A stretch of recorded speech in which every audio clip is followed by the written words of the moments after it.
La parole est à monsieur Stéphane Saint-André. Ma question s'adresse à Madame la ministre des Affaires sociales et de la Santé. Madame la ministre, 2 députés, messieurs Claes et Leonetti, viennent de soumettre au président de la République un rapport visant à proposer une nouvelle loi sur la fin de vie.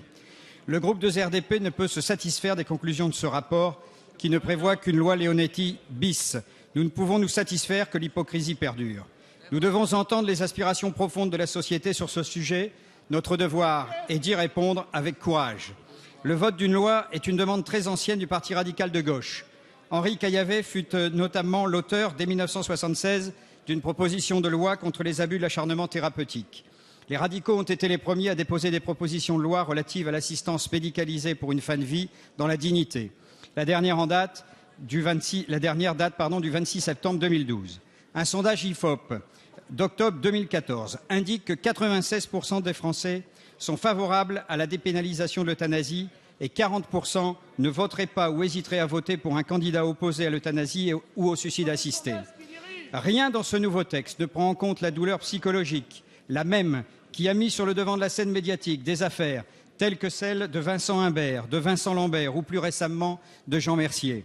Rien dans ce texte ne permet de répondre aux situations humainement insupportables des personnes en état végétatif chronique qui ne sont pas à proprement parler en fin de vie, mais dont l'absence totale de perspective d'évolution médicale rend la survie psychologiquement inenvisageable. Rien dans ce texte n'offre de solution humaine quant au choix ultime du moment et des conditions de sa propre mort. Allons-nous longtemps, Madame la Ministre, laisser perdurer cette situation indigne de notre volonté de progrès sociétal? Allons-nous enfin essayer de résoudre toutes les composantes des problèmes qui s'imposent à nous et cesser de nous satisfaire d'un consensus mou?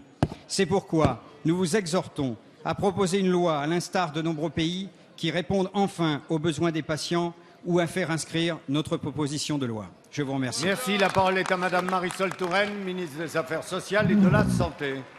Merci, Monsieur le Président. Mesdames et Messieurs les députés, Monsieur le député Saint-André, vous avez raison de souligner que les Français expriment la volonté de pouvoir vivre une fin de vie dans des conditions de dignité, qu'ils veulent avoir davantage de maîtrise si, par malheur, ils sont malades ou ne peuvent plus assurer l'ensemble des gestes du quotidien.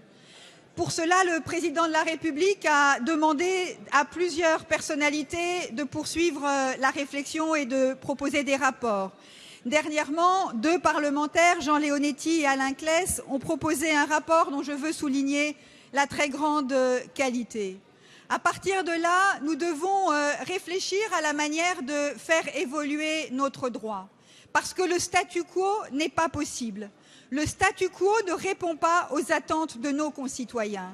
Or, la proposition qui, aujourd'hui, va faire l'objet d'un débat parlementaire propose un changement de perspective absolument majeur et en cela constitue une avancée très importante. Il s'agit de se placer du point de vue des malades et pas du point de vue du droit ou des devoirs des médecins. C'est à partir de la demande des patients qu'il faut faire avancer nos propositions, en faisant en sorte de faciliter les directives anticipées et de leur donner une force importante, en réaffirmant le droit à l'arrêt des traitements et des examens, et en donnant la possibilité à une personne atteinte d'une maladie grave et incurable de demander à bénéficier d'une sédation profonde et continue jusqu'à la mort. Monsieur le député, le gouvernement présentera une proposition dans le cadre d'un débat le 21 janvier prochain. À partir de là s'engagera la réflexion parlementaire et je suis sûre que tous ensemble, nous pouvons faire en sorte de répondre aux attentes et aux préoccupations de nos concitoyens. Merci, Madame la Ministre.